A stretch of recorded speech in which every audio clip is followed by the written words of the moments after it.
Hey guys, so I thought that today I would show you how I do one of these skull paintings in kind of like the long form. I'm going to try to keep it as short as possible here. So the first thing I do is I go to my iPad and I look for some kind of interesting skull thing. So all I'm searching for here is like a skull with dramatic lighting. So this is the one that I've picked. Okay, so this is the one that I'm going to go with to start painting here. And all I'm using is just a paint watercolor set here just with the pucks. I like using those versus the tubes. I don't know why, but it's what I'm into. And we'll get you a better view here of the painting. So I'm gonna try to figure out how I can do this with the skull in it so you guys can kind of see what I'm seeing. Let me go down here like this. Yeah, perfect, that'll work. There you go. All right, gang. Bear with me here, we'll do it like this. Okay, so we're all looking at relatively the same thing, and we see the skull and we see things. So all I'm gonna do is start with taking one of my smaller brushes. It is a number 3, and this is just like one of the artist brushes from what's it called? One of those craft places, Michael's or wherever they're called, wherever you're at. Okay, and I like doing these things in like one tone, so I'm gonna pick this kind of purpley royal blue that I got here, this deeper blue, and we'll do that. So I get the brush pretty wet, and then I like to get the puck to get a little bit of water kind of sitting in it here, so that I got stuff to go back to if I start getting on a roll here. Okay, and then we're just gonna start. I'm not gonna worry about pencil or anything like that. Okay, I'm just going with, all I'm looking at is shapes. So I'm looking at, okay, here's the big white spot, here's the big white spot, it sinks into the black here, these are pitch black, that's pitch black. So all I'm looking at really is what's popping out and what's not popping out, and I'm going to start with the darkest stuff, and then I'm going to work towards the lightest stuff. So we're going to start with the eyes, and I'm not going to do it so you see the full skull because I think it's always more interesting if it's a more blown up view. So what I'll do is I'll start doing an eye on this side, and then I'm looking to the brow, I'm coming down from the brow, I'm coming up, and then I'm coming down here, and then I can see there's a deviation, so I'm going to try to catch that. I'm just going to go real lightly over it, catch that little crack. Right, and then I'm going up, and I'm going over, and then I'm gonna go again up and kind of around here. All right, I'm gonna grab some more paint. I'm gonna come under. What I'll do is I'll kind of pick where the nose goes, and it goes kind of here is where you see that ridge. So I'll do that to mark the ridge, and then I'll just get right into where the nose is, because I always find that that's a pretty helpful marker, especially with skulls. So I'm gonna get the nose in here, and I'm not worried about being necessarily 100% exact. I'm having fun, and I'm trying to be kind of relatively loose with it, as loose as I'm going to get. And we'll fill that in now with a nice dark blue.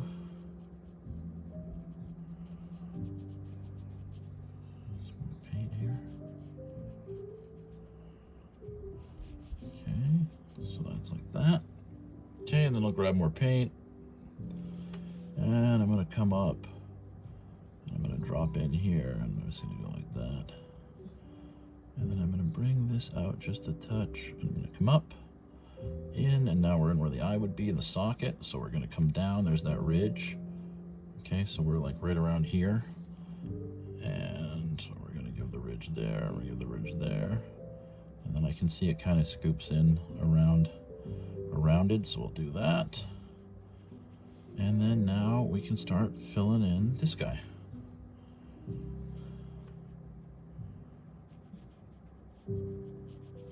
And I don't know if it's the correct thing to start with the darks and work light, or if you're supposed to start light and work dark. I sometimes I do it either way. It depends kind of on what's the predominant kind of tone in the image. Like if the whole thing's going to be dark, then yeah, I'd like to start with the dark, because then that's the bigger things to block in. But yeah, if it's something that's maybe lit a little differently, then I would start with something else. Okay, we're gonna go around the nose here.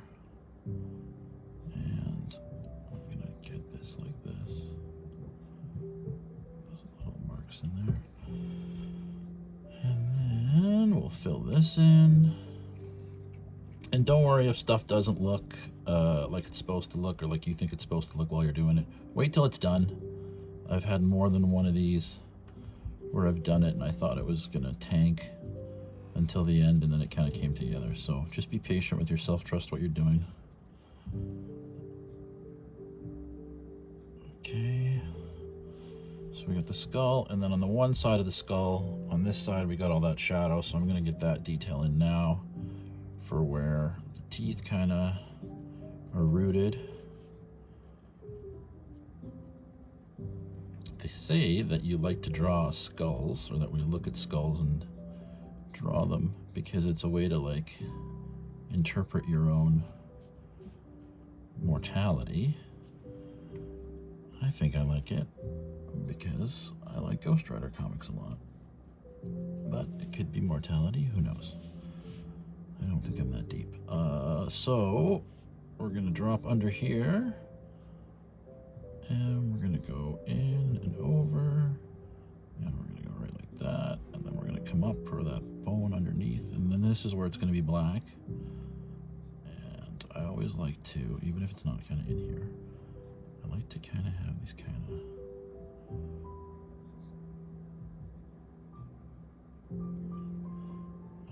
call them. I like to do cave-like roots of bones and stuff around that part of the mouth there. Okay, we need to get some more water in my paint. Okay, and I'm going to come under. And I'm trying to pay attention to where I've got so much paint sitting and drying and stuff like that. And I know where I'm going to go over again and let it have another round. So we kind of know the teeth come up around here, so we can kind of drop down there. And what we'll do is just really lightly go in. Okay, we'll do it like that. Now this guy's teeth are pretty perfect, and that's not really fun to draw. So we're gonna make it a little bit more jagged in there. That's a bit more fun for us doing it. Okay, and we're gonna just drop this guy. So we got that scoop that goes in around it in here, this round shape here. All right, and then I drop in. There you go.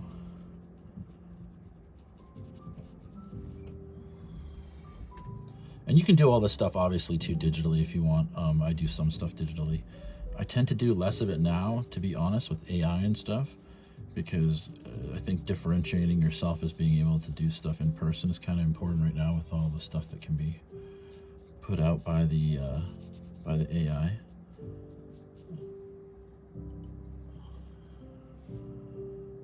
think you kind of have to go counter to what people are kind of doing with that a little bit. Whatever. I'm not against AI. I use it for marketing stuff and looking stuff up, but not for doing stuff that I'd like to be doing, which is this stuff. Okay, so let's get some of these teeth in now. And I'm going to do kind of my own thing in here a little bit, because I'm adding, the teeth shapes are a little different than what are in the photo there, because I wanted them to be a little bit more dramatic and not so nice. Okay, and what we'll do is get some more tone in there. This guy is mostly in shadow. This guy is going to be mostly, and then right like that. And then down here you got some inset shadow too. And then right there you got some shadow as well, like that. Alright.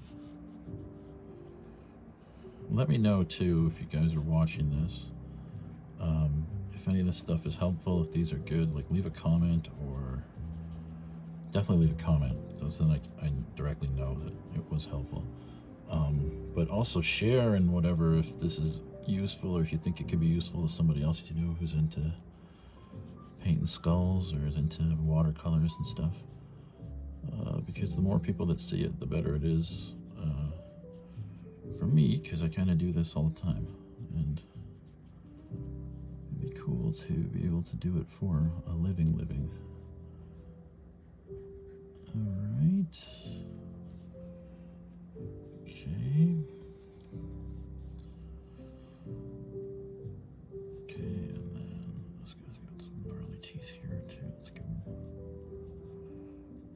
get some cavities, kind of make it dark.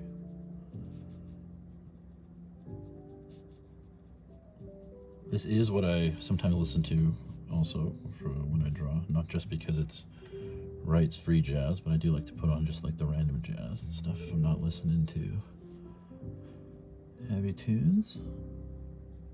And not every day is a heavy tunes day. Just about every day though is a heavy tunes day. Okay, and then let's do that one over here, that hole.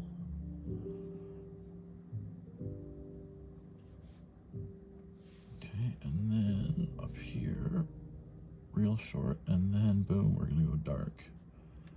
And then this kind of creeps up, and then it's a little lighter there, and then it's gonna get really dark after. So we'll get the real dark in here again. And that royal blue works pretty good for the toned skull thing, because it's got a pretty distinct solid color. Some of these watercolors, some of the browns are very difficult, I find, to get like clean tone. They don't seem to absorb exactly the same way that some of the reds and blues and purples do. Yellow's kind of similar. Some does have issues. Okay, and then let's throw some more shade up in here. We'll get some wet on wet.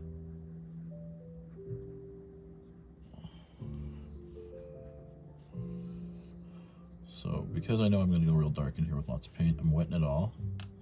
And then I'm going to go right to the paint and just get it all in here and let it all kind of float out and get a real nice, deep, dark looking spot.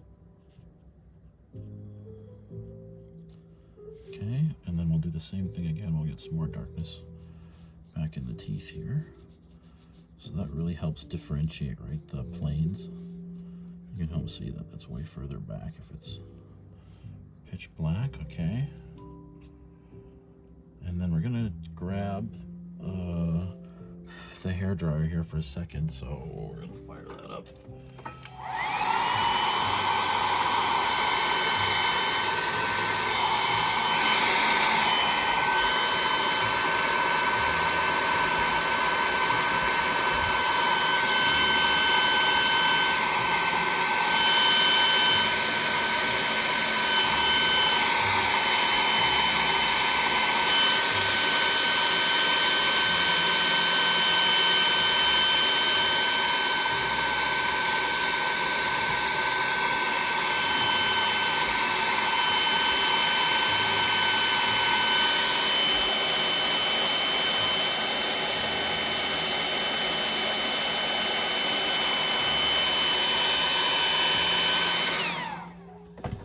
So what we're doing here now, after we've dried it a bit, I know it's still wet down there and I see that, and it's still wet around up here, so I'm gonna watch that one carefully. But what we need to do is we need to tone now some of this brow, right? Because it's not gonna sit there and be a pure white. So what I do is I get the brush with some color on it, and then I just quickly dab it in water, and I kind of run it along the side of my water container until I see that it's kind of not clear, but that there's a very light tone on it. And then we're just going to carefully add a little bit of tone in here, and we'll do the same on this one.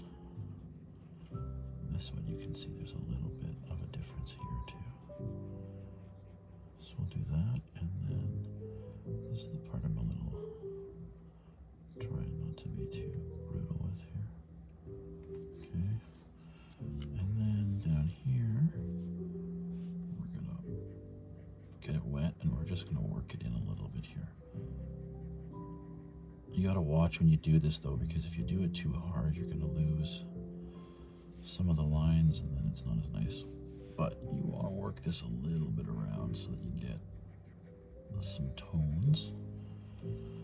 And then same with this guy here. I'm going to grab just a touch of paint, and then right like this. There you go. And then we'll tone up some of these teeth.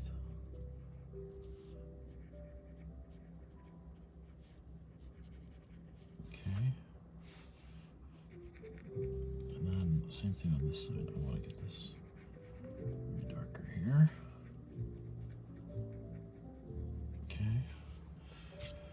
Okay, gang, that's pretty much gonna be her. So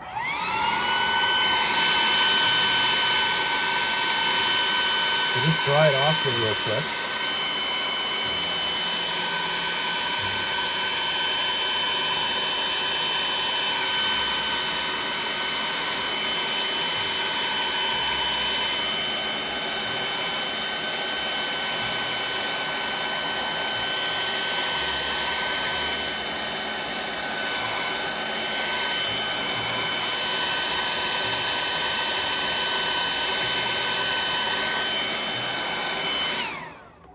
Let's pull our tape off, and we're gonna, so when you do the tape, you're pulling directly away from the paper. Don't pull down, don't pull whatever. You're pulling mostly, like you're pulling down, but you're pulling away from.